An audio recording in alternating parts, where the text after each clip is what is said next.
Hi, Scruffy. How you doing? So I think I'm on time. Yeah, the sun came out this afternoon, huh? Wow. That's a meow. I'd be happier with the sun. So yeah, it was kind of cool yesterday and I guess overnight, and today was a little warmer, but yeah, it's been more on the cool side. It felt a little warmer this afternoon. I think tomorrow is going to be slightly warmer, and then we'll heat up a little more.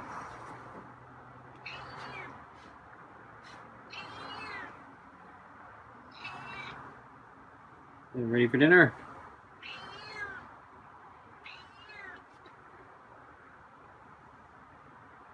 Put some fattier chunks in your food tonight, since you're probably a little cold.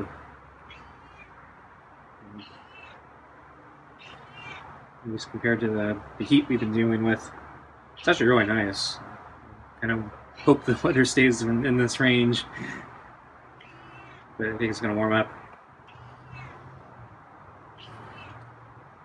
But yeah, the clouds yesterday were pretty unusual. It was really dark. And this morning was similar, but yeah, the sun finally came out around lunchtime.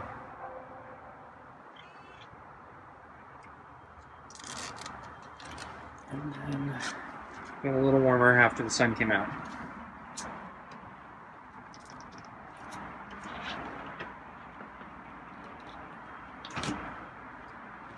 Okay, so let's kneel down, put the food on the table, get the glove, and sit in the chair.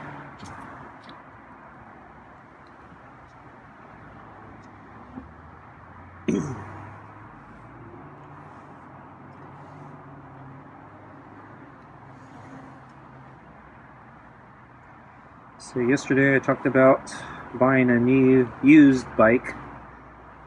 So I took my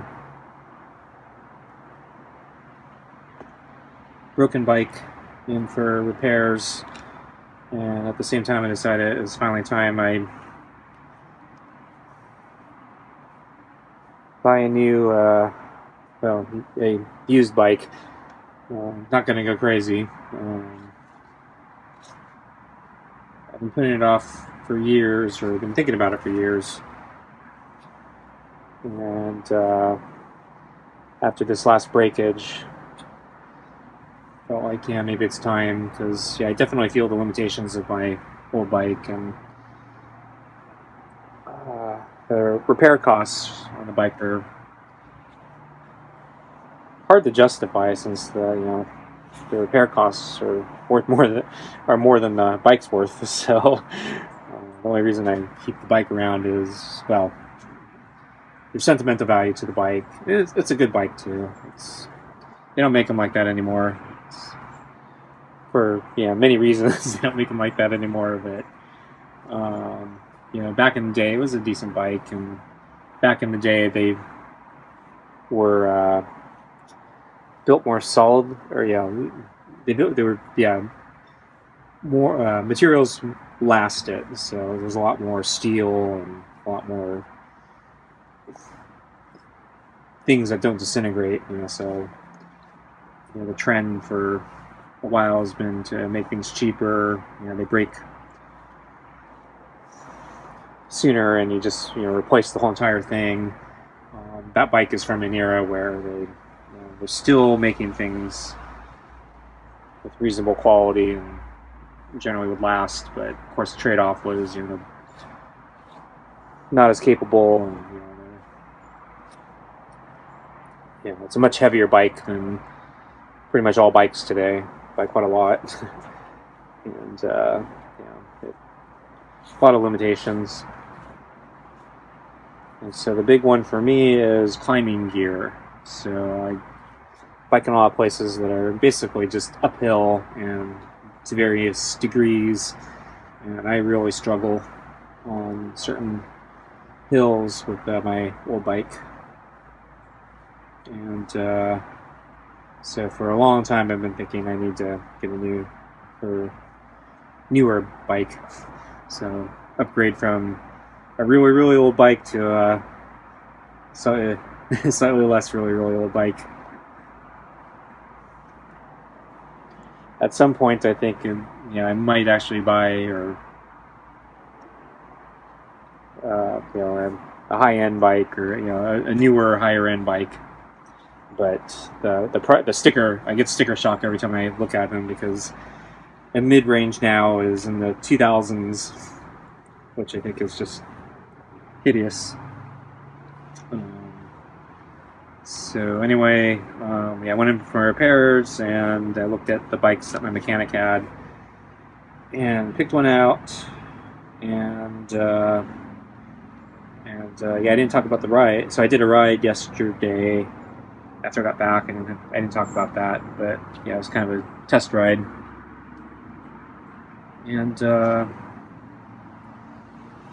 it was actually a really good ride. So I didn't push it that hard. It's just kind of my normal route. One of the problems with my normal, quote-unquote normal route, is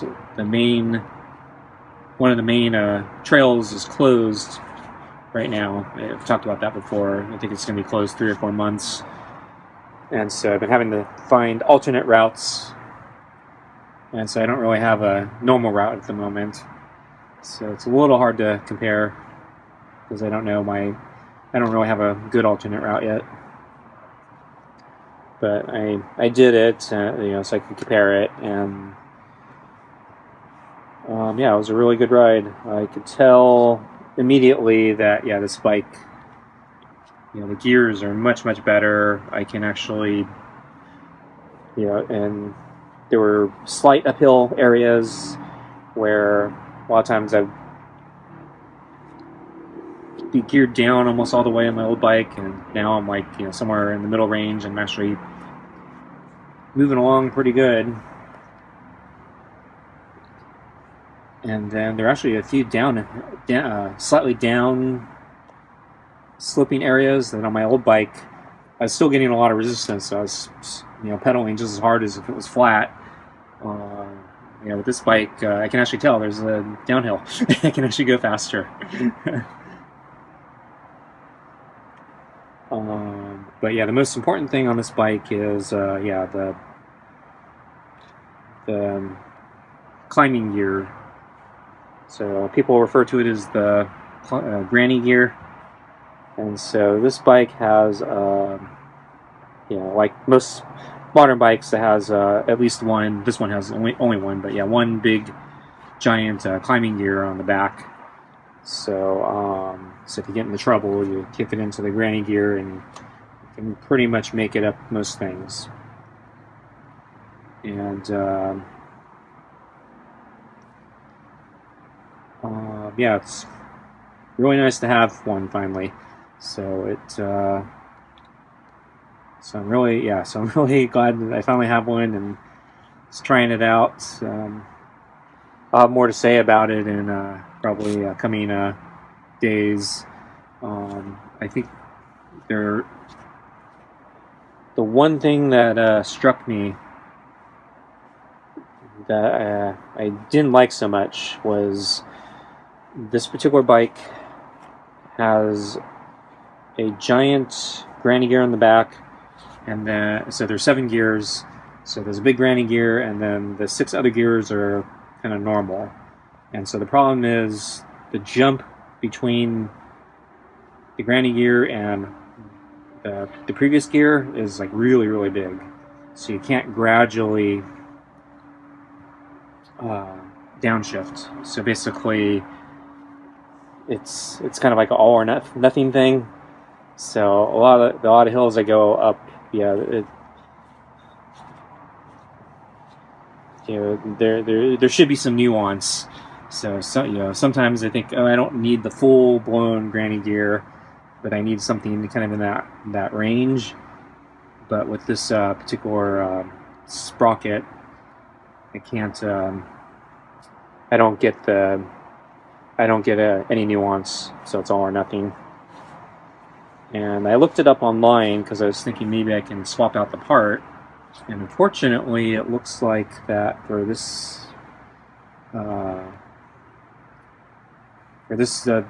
basically this it's still considered a low end bike, and so the bracket the sprocket I have is actually, as far as I can tell, has one of the largest granny gears. And other people did complain that the jump is really big, but if you try to find any other one, it looks like you can get ones that maybe have a less of a jump, but you won't get as big as of a granny gear, which kind of I don't think is a good trade-off. So I might be stuck with this. So let's get Scruffy's feed.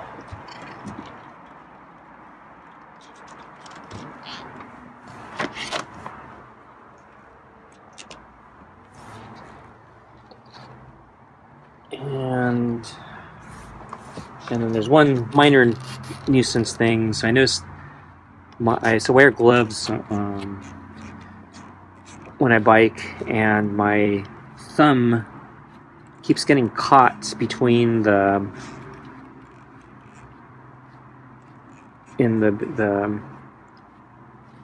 downshifter. So there's like a little groove between the shifter and there's like this little, I think it's a screw with a smoothed off bump, and the glove of my thumb keeps getting caught in between, and it's really annoying. So I'm gonna have to figure out what I'm gonna do about that.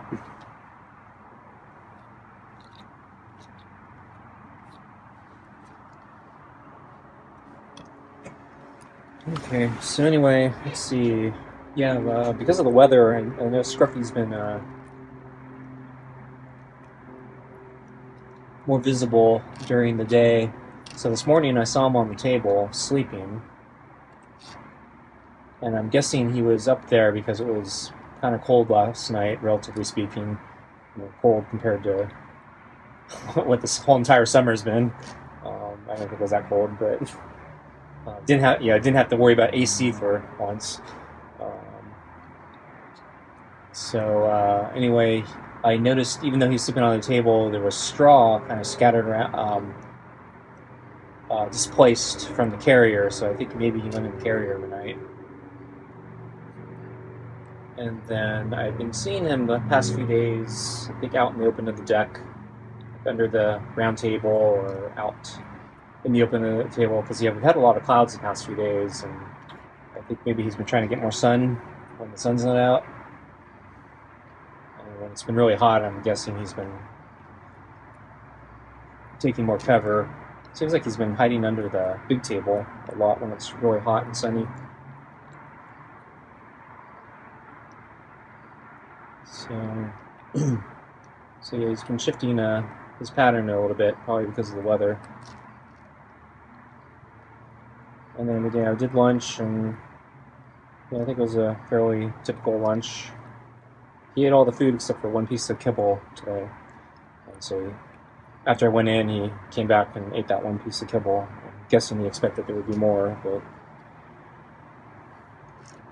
that's what he ate this time. Hey, Scruffy. How you doing? Sun's coming out finally, huh? Gloomy all morning. I think it's gonna be a little warmer than yesterday because the sun's finally out. But yeah, we're on a cooling trend. At least for I think today and tomorrow. And I think it'll warm up again. So I'm gonna try to enjoy the weather. Might be too cold for you, huh? I think you like it hot. Saw you on the table this morning. I see straw kicked around, so you might have been in the carrier. Trying to keep warm? Yeah.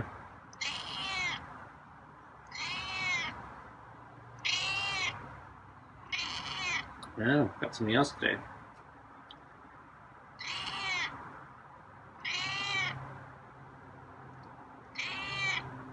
So get your kibble and water. Okay, bring it out.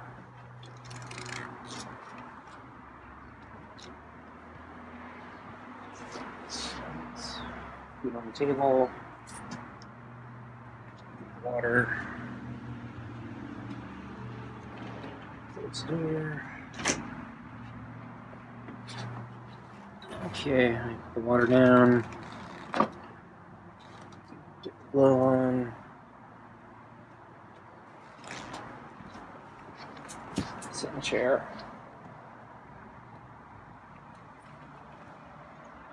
With the head.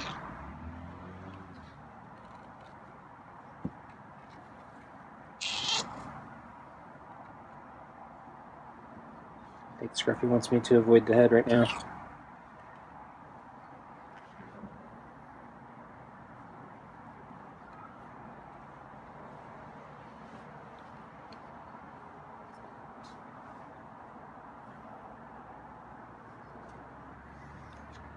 It's the other side, but avoid the head.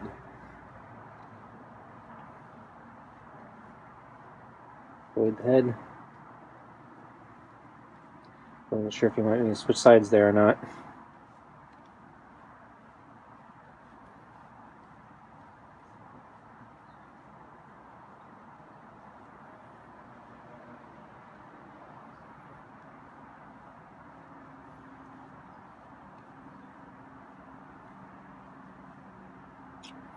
Other side.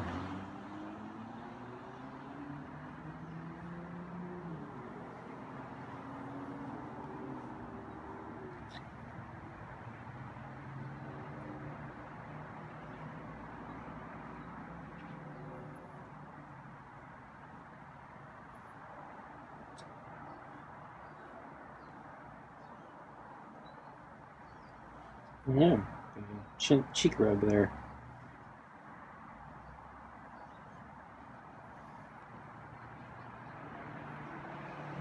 Okay, got a headbutt.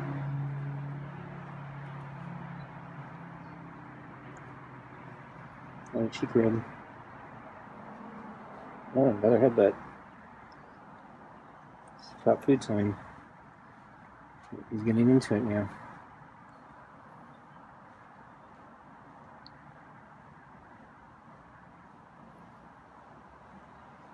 Okay, let's get your food.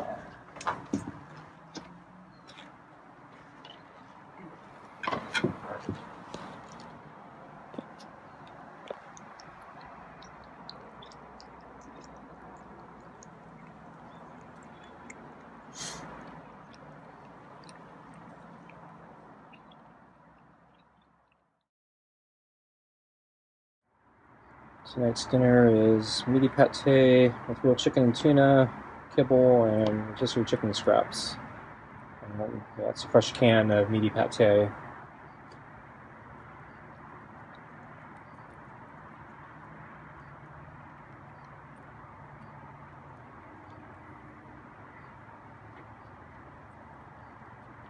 So let's see what else on my ride. So I noticed, yeah, time-wise, I think I shaved off 10 or 15 minutes on my route, which is quite a lot. So that's just how slow I am on my old bike. Although even on this new bike, yeah, there was still somebody passed me pretty handily on their bike, so I'm still probably going pretty slow. But yeah, this is still technically a mountain bike, so they're not the fastest things in the arsenal. Oh, I saw a lot of critters on the ride. So, let's see. Yeah, at one point, I saw a family of deer, so a mother and 2 babies. They were on a trail, and I was approaching very slowly because I could see them from a distance because it was kind of straight away. And I was going uphill, so it wasn't moving very fast. But I slowed down just because I didn't want to startle them too much. And yeah, they saw me coming, and they actually were not that skittish. They actually kind of held their ground for a while. Eventually, they moved off, right off the edge of the trail, but they were still relatively close to the edge of the trail. Usually, they go off much deeper. Oh, and Scruffy ate everything. And then when I turned around and came back, yeah, they were still there. The two of them were, the mother and one of the children were still off the trail. The other baby was back in the middle of the trail, and once again I was going very, very slowly, and he just kind of kept doing what he was doing, foraging on the trail, kind of ignoring me until I got. I wouldn't say, I wasn't able to touch him or anything, but he let me get a lot closer than I expected. So.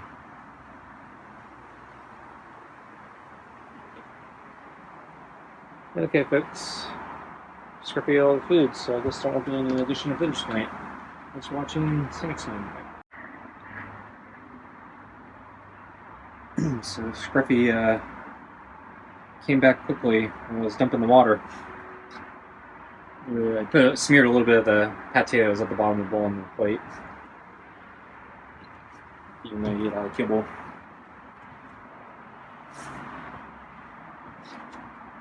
Okay, I guess that's it. Nothing on the balls. Okay, thanks for watching. See you next time.